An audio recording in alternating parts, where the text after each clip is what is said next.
Книжевната авантура на авторката Ксенија Маказлиева-Трајчева не води низ незиното издание. Мултимедијалната интерактивна книга за деца, првачињата Ета и Владко, дете сладко. Приказни за читање, задачи, предизвици, игри, необичен календар преку илустрација прилагодена за сите деца. Овие раскази за Ета и за Владко излегуваа во списанието Росица. Ги работевме заедно со илустраторката Александра Хаджинумова-Танасовска. И овој процес траеше неколку години и за нас двете беше голем предизвик сите тие раскази да се сместат меѓу две корици и да настане една интерактивна, интересна книга за децата од прво оделение, меѓутоа секако може да ја читат и поголемите и помалите.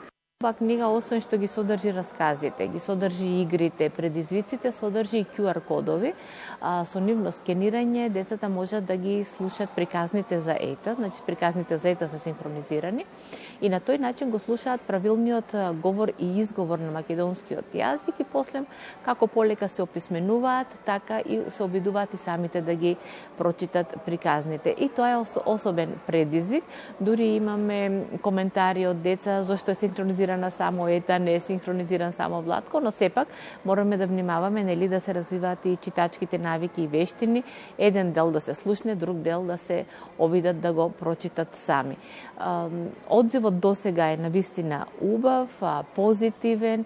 Тоа се види и на неодамнешната промоција која што ја направивме. Имаше многу дечиња и првачиња и од градинка, од големите групи тие што сега ќе бидат првачиња и самото тоа што детето кое ќе ја земе книгата во раце и се задржува подолг период со неа во раце, веќе е добар знак дека им е интересно, дека им е предизвик и дека ќе ја имаат во својата библиотека.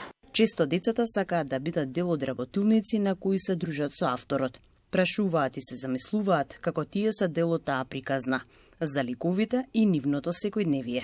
Тие работилници се секогаш посебен предизвик, за децата е посебно доживување кога автор на одредена книга, особено книга која што ја имаат, ќе им дојде во посета дали во училиште, дали во градинка.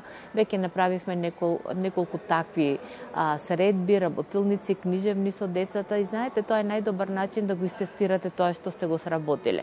Да видите колку тоа што сте го напишале го држи вниманието на децата, колку тоа им е интересно, колку ги повлекува предизвикот што ќе им го дадете и се покажа дека ете тоа функционира на наша радост.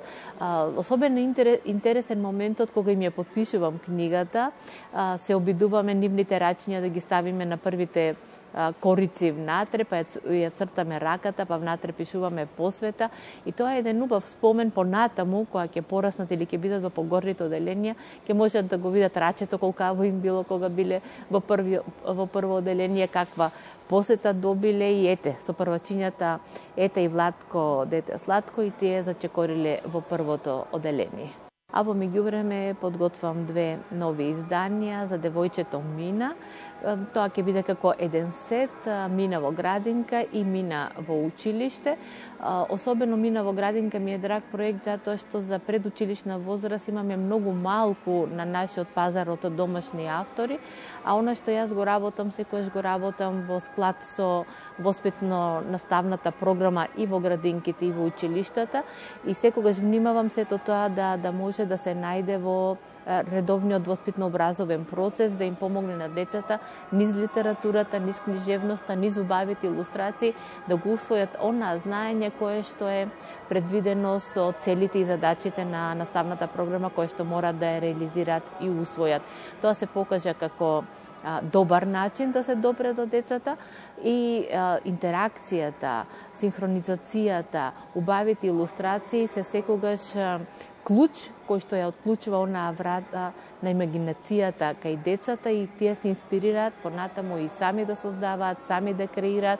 Многу често се случува по илустрацијата да создадат своја приказна, па да ја прочитат оригиналната приказна, па да видиме колку тука имаме допирни точки, но сето тоа бара голема посветеност, запознавање на детската педагогија, психологија, нивните желби, потреби, за да и пред се секако потребен е талент кога се работи со деца, кога се твори за деца, затоа што привилегија е да се работи за деца, но исто така и голема одговорност. Нашата редакција е отворена, секогаш имаме посетен на деца, доаѓаат од градинка, доаѓаат од училиште, да го запознаат процесот на создавање на едно списание, бидејќи јас работам како уредник на списанието Росица и за градинка и за прво оделение, да се запознаат со илустраторите, со лекторот, со сите оние кои што се вклучени во процесот на создавање на едно списание, и тоа секогаш им е едно чудесно патување во кое што се запознаваат со професијата уредник или ликовно-графички уредник, кои што професии не се толку популарни или видливи за јавноста,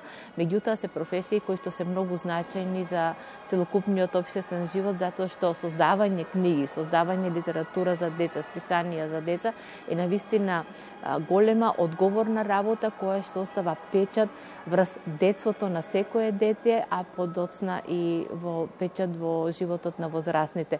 Сите ние кои ќе пораснеме се сеќаваме на нашата прва книга, сликовница или прво списание кое што ни дошло во раце, и затоа оваа работа е најубавата работа на светот.